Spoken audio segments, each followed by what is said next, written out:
देखो बच्चों, ये फ्रीडल क्रॉफ्ट एल्काइलेशन रिएक्शन है। यहाँ पर हमने कहा कि क्लोरोबेंजीन ले लिया, यहाँ से CH3Cl का ट्रीटमेंट कराया। CH3Cl ऐसे लिखा, AlCl3 हमारा केवल इलेक्ट्रोफाइल जनरेट करने के लिए है। ये हमारा Cl माइनस में ब्रेक हुआ, ये प्लस में ब्रेक हुआ। यहाँ पर हाइड्रोजन है, इस हाइड्रोजन को हम तोड़ेंगे तो ये H प्लस हो जाएगा, ये माइनस, और ये CH3 प्लस यहाँ अटैक कर लेगा। और उसके बाद ये H प्लस यहाँ से फिर ये ब्रेक हो जाएगा और ये Cl माइनस बाहर हो गया, AlCl3 वैसे ही रहेगा। इस Cl माइनस के साथ ये HCl, ये हमारा माइनस HCl हो जाएगा।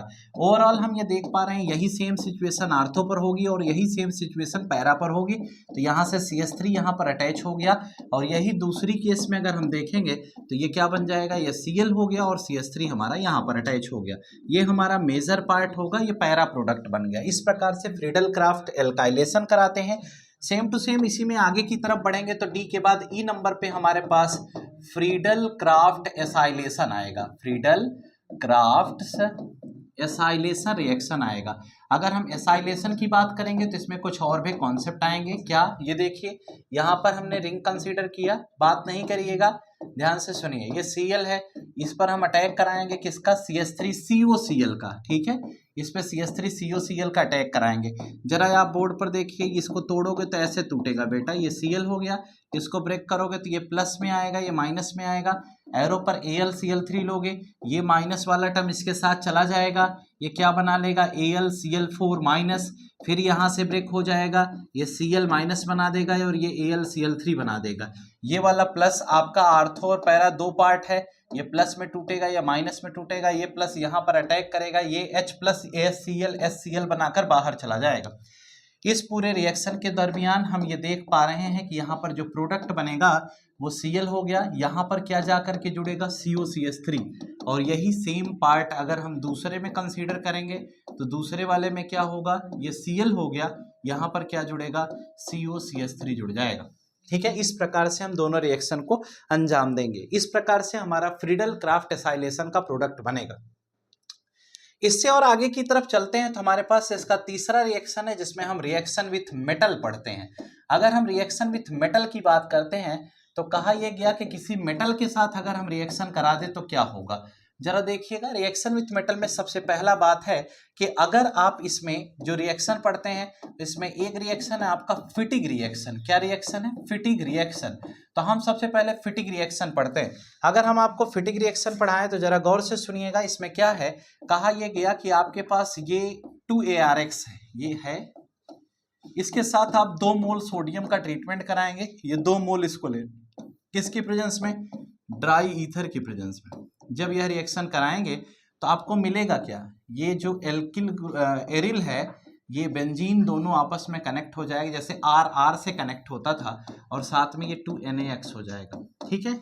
यानी कि हम कुल मिलाकर ये देख पा रहे हैं कि अगर हम 2 मोल इसको कंसीडर कर रहे हैं तो ये हमारा क्या होगा, ये है, ये हैलोजन है, ठीक है। यहाँ से ये टूटा तो ये Na++1 इलेक्ट्रॉन हो गया और वही सेम कंडीशन नीचे भी बन जाएगी। तो ये आपका हैलोजन है, ये टूटा तो Na++1 इलेक्ट्रॉन हो गया। अब आपको ये हैलोजन इसके साथ चला जाएगा, ये इसके साथ तो 2NaX हो गया, ये X माइनस है, यहाँ पर क्या आया प्लस, ये भी X माइनस है, यहाँ पे क्या आया प्लस। और जब 1 इलेक्ट्रॉन के साथ मिल जाएगा तो ये भी क्या होगा, Ar डॉट बनेगा, और ये भी क्या बनेगा, Ar डॉट बनेगा।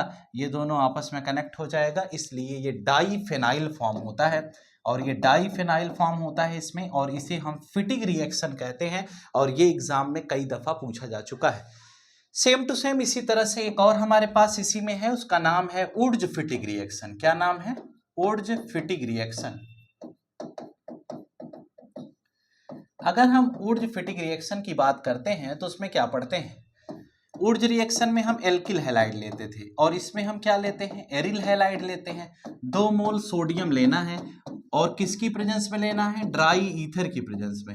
और जब हम यह रिएक्शन कराते हैं तो ये एरिल ग्रुप है, इसके साथ हमारा R जुड़ जाएगा और साथ में ये 2NaX बाहर हो जाएगा, 2 मोल सोडियम हैलाइड निकल जाएगा। तो ये जो बना इसे हम क्या कहते हैं, उर्ज फिटिग रिएक्शन कहते हैं। आप इसको ऐसे भी लिख सकते हो, ये RX है इसको क्या लिखोगे, ये ऐसे लिख सकते हो अगर आपको कन्फ्यूजन है। और ये Na++1 इलेक्ट्रॉन हो जाएगा, और फिर ये Na++1 इलेक्ट्रॉन हो जाएगा। ये देखिए ये हेलोजन हो गया, ये X- यहाँ प्लस हो गया, ये प्लस हो गया, ये माइनस हो गया, ये X- इस Na+ के साथ ये चला गया, इसका 1 इलेक्ट्रॉन इसके साथ आएगा तो Ar डॉट, इसका 1 इलेक्ट्रॉन इसके साथ आएगा तो R डॉट, आर डॉट क्या हो जाएगा, ये इस तरह से हमारे पास बन जाएगा। तो ये हमारा ऊर्ज फिटिंग रिएक्शन हो गया। मुझे उम्मीद है कि आपको यहाँ तक की बात अच्छी लगी होगी और समझ में आ गई होगी। अब इसके बाद हम एक और छोटा सा विषय हमारे पास और बचा है, उसका नाम क्या है, उसका नाम है सम इम्पॉर्टेंट कंपाउंड्स। यानी कि ये लास्ट टॉपिक है इस पूरे पोर्शन का, जिसमें हम सम इम्पॉर्टेंट कंपाउंड्स में कुछ कंपाउंड्स का डिस्कशन आपके साथ करते हैं। तो हमारे पास सबसे पहला कंपाउंड है CH2Cl2, इसे हम डाइक्लोरोमेथेन कहते हैं। दूसरा कंपाउंड है CHCl3, ये हमारा क्लोरोफॉर्म है, ये आपका एनेस्थेसिया के रूप में यूज किया जाता है, और क्लोरोफॉर्म मतलब बेहोश वाली दवाई पहले यूज जो की जाती थी। ये CHI3 है, इसे आइडोफॉर्म कहते हैं, एंटीसेप्टिक प्रॉपर्टी रखता है ये। और चौथे नंबर पर आपके पास एक आता है फ्रेयॉन। फ्रेयॉन्स के बारे में हमें बताया जाता है CF2Cl2 के बारे में, यानी कि डाइक्लोरो डाइफ्लोरोकार्बन कहते हैं इसे। और लास्ट में एक बात हमें पढ़ाई जाती है DDT, और इसको पढ़ते हैं क्या, डाइक्लोरो डाइफेनाइल ट्राइक्लोरो इथेन, ये हमारा DDT है। और इस DDT का स्ट्रक्चर एग्जाम में आता है, तो थोड़ा सा ये बात हम लास्टली बना देते हैं। यहाँ पर DDT का स्ट्रक्चर जब आ जाता है तो डाइक्लोरो डाइफेनाइल, यानी कि आप इससे क्या करेंगे, दो ग्रुप कनेक्ट करते हैं। और दो ग्रुप कैसे होगा जरा वो देखिए, ये हो गया आपका दो ग्रुप। और इसमें आप क्या करोगे, अगर इसको आगे बढ़ाओगे तो आपके पास डाइक्लोरो डाइफेनाइल ट्राइक्लोरोइथेन बताया गया, तो आपके पास ये बन जाएगा। और इसमें आप इथेन लोगे तो ये Cl और ये हाइड्रोजन हो गया। तो ये जो स्ट्रक्चर आपके सामने दिखाया गया ये DDT का स्ट्रक्चर है, जहां पर एक कार्बन यहाँ है, एक कार्बन यहाँ है। तो डाइक्लोरो डाइफेनाइल ये हो गया, ट्राइक्लोरो ये हो गया, दो कार्बन हो गया तो इथेन हो गया। आपके एग्जाम में DDT एग्जाम में पूछा जाता है। और आपको जानकारी के लिए बना दें कि ये DDT से एक क्वेश्चन आता है। DDT मच्छर मारने की दवा सबसे पहले बताई गई थी, बाद में ये हमारे ऊपर भी यानी कि इंसानों के ऊपर भी इसका प्रभाव दिखाई देने लगा, इससे हमें भी नुकसान होने लगा, इसलिए तमाम देशों ने इस DDT का उपयोग बंद कर दिया। ज़्यादा जानकारी के लिए आप अपनी NCERT बुक की एक एक लाइन को जरूर पढ़ें। और मुझे उम्मीद है कि ये केवल सम इंपॉर्टेंट कंपाउंड्स में कोई नेल पेंट रिमूवर के रूप में यूज किया जा रहा है, कोई फैक्ट्री में इंडस्ट्रियल पर्पज किसका क्या है, कभी ऐसे सच बहुत बाहर का क्वेश्चन नहीं आता। DDT का स्ट्रक्चर एक महत्वपूर्ण सवाल है, यहाँ पर आया जाएगा जो एग्जाम में आएगा। तो मुझे उम्मीद है कि आपको मेरी बात समझ में आ गई होगी। अगर आपको मेरी बात पूरी बढ़िया समझ में आ गई हो तो जानकारी के लिए बता दें कि 1 शॉर्ट लेक्चर कंप्लीट हो गया है।